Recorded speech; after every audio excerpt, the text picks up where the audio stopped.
Assalamualaikum warahmatullahi wabarakatuh. Salam sehat, salam semangat. Selamat berjumpa di mata kuliah perpajakan. Masih bersama saya, Ali Fikri Hasibuan. Mata kuliah perpajakan ini merupakan mata kuliah di Prodi Kewirausahaan semester ketiga dengan bobot SKS 3 SKS. Nah, eh, sebelumnya saya ucapkan selamat datang dan selamat bergabung di mata kuliah ini. Yang mana mata kuliah ini akan kita tempuh dalam 16 kali pertemuan. Ada 2 kali ujian, yaitu UTS dan UAS. Nah, untuk mata kuliah ini, nanti saya akan tim dengan Pak Oka Sofyan, ya.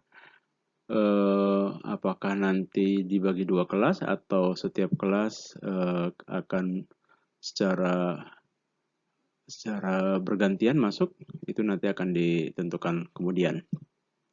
Nah, mata kuliah perpajakan ini kenapa dianggap penting untuk sebagai salah satu mata kuliah bagi mahasiswa di Prodi Kewirausahaan? Karena memang eh, berkaitan tentang kewirausahaan itu sangat erat dengan isu pajak, ya.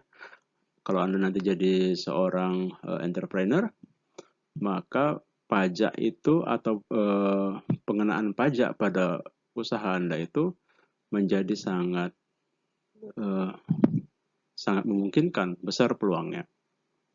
Nah, untuk itulah Anda diharapkan mampu memahami tentang seluk-beluk pajak, termasuk juga tentang bagaimana perhitungan pajak, itu pada mata kuliah perpajakan ini.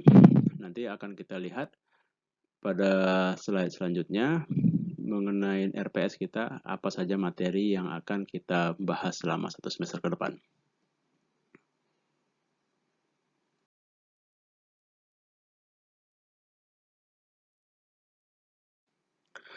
Selanjutnya ada rancangan pembelajaran semester mata kuliah perpajakan oleh tim dosen Bapak Oka Sofyan Hidayat, SEMSI Akasia, dan saya Ali Fikri Hasibuan, SEMSI.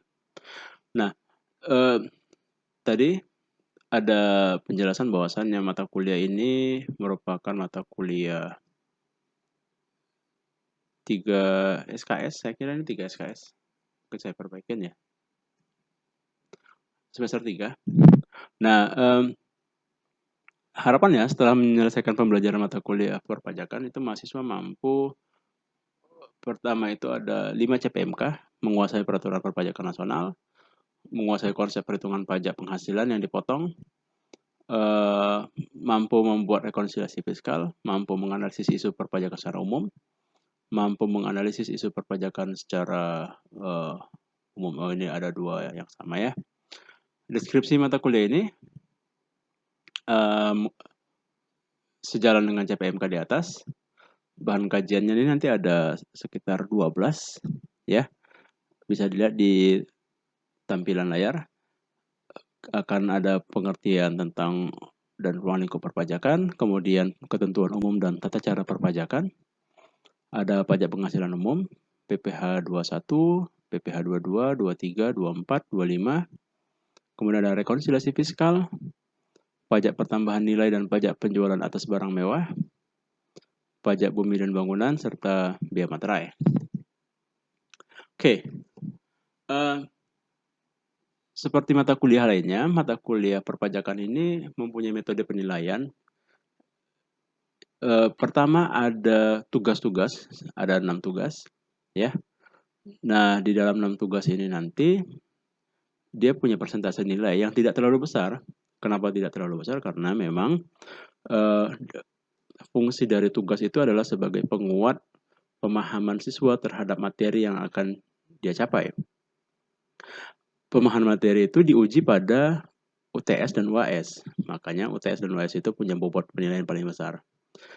Artinya kalau Anda bisa mengerjakan tugas dengan baik dan benar, maka harapannya di saat yang sama saudara memahami materi yang ditugaskan tersebut. Oke, untuk referensi kita akan menggunakan beberapa buku. Sebenarnya bebas, silahkan Anda nanti melihat buku. apa saja. Ada buku tentang modul perpajakan, ada buku Pak Oka Sofyan, kemudian ada bukunya Siti Resmi, ini yang paling banyak di pasaran.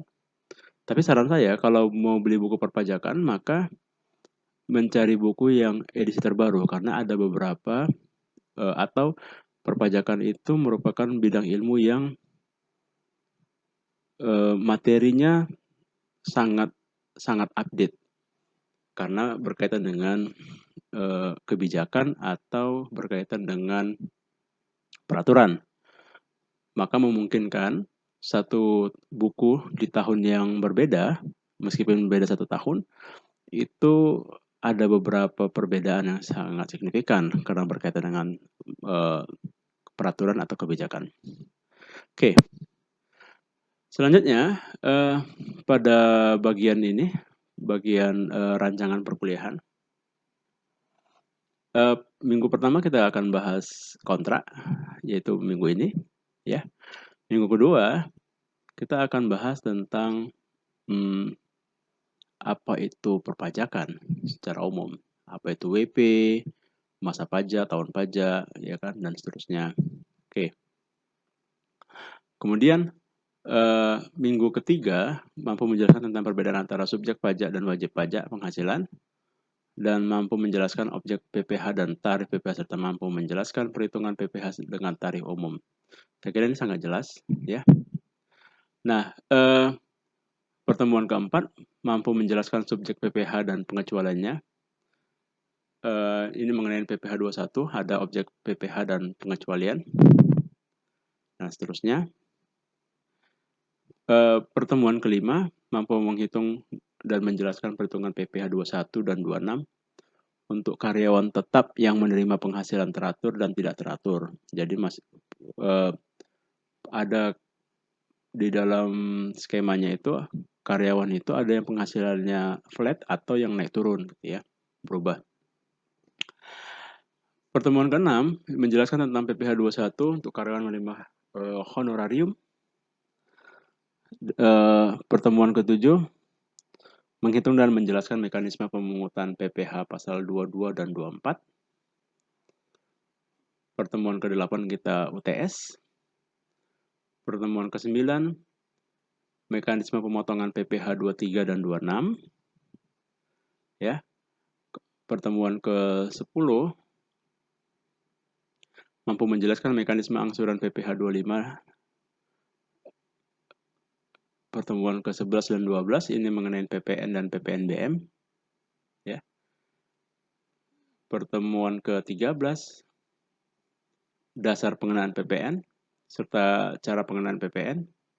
Pertemuan 14 mengenai subjek dan objek pengecualian pajak kaitannya dengan perhitungan PBB. Pertemuan ke-15 BPHTB, ya, dan biaya materai. Dan pertemuan terakhir itu adalah rekonsiliasi fiskal. Nah, setiap pertemuan ini nanti akan kita pada bagian sebelah kanan ini, saudara bisa lihat nanti, kita lihat dulu bagian paling atasnya, ya. Anda bisa lihat nanti apa saja pada setiap pertemuan itu indikator penilaiannya apa saja, materinya apa saja, bentuk pembelajarannya seperti apa, media yang digunakan apa, tapi sebagian besar kita akan menggunakan Google Classroom, ya. Dan untuk model pembelajarannya akan dijelaskan pada slide berikutnya. Untuk model pembelajaran, kita akan menggunakan blended learning karena masih dalam suasana COVID-19 pandemi, maka kita akan pembelajarannya full daring, ya, dengan model blended learning. Nah, di dalam model blended learning ini kita akan menggunakan pendekatan sinkronus dan asinkronus. Artinya dalam pendekatan sinkronus kita akan tatap muka langsung via Google Meet. Sementara untuk pendekatan asinkronusnya itu akan dilakukan via Google Classroom. Ya, nanti akan saya share bentuk Google Classroom-nya. Nah, kenapa harus ada sinkronus dan asinkronus? Ini untuk memudahkan kita atau memudahkan saudara memahami materi. Mungkin kita akan lakukan dulu asinkronusnya, penguatannya nanti pada sinkronus. Begitu seterusnya. Jadi, bila ada kendala atau materi yang tidak dipahami pada saat asinkronus, maka nanti bisa di cross check atau bisa dikonfirmasi pada saat sinkronus pertemuan di Google Meet. Dalam sinkronus juga nanti mungkin akan ada penguatan pada tugas-tugas. Nah, tugas-tugas itu yang tadi sudah kita sampaikan pada sesi yang sebelumnya.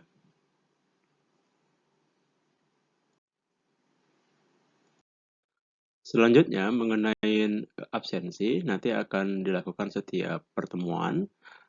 Jadi nanti akan ada link yang akan diberikan. Mungkin linknya akan tetap sama, menggunakan link yang sama selama 1 semester, tapi hanya ada password yang berbeda-beda setiap pertemuan, dan password itu akan didapatkan di materi pada Zoom atau pada materi YouTube, ya.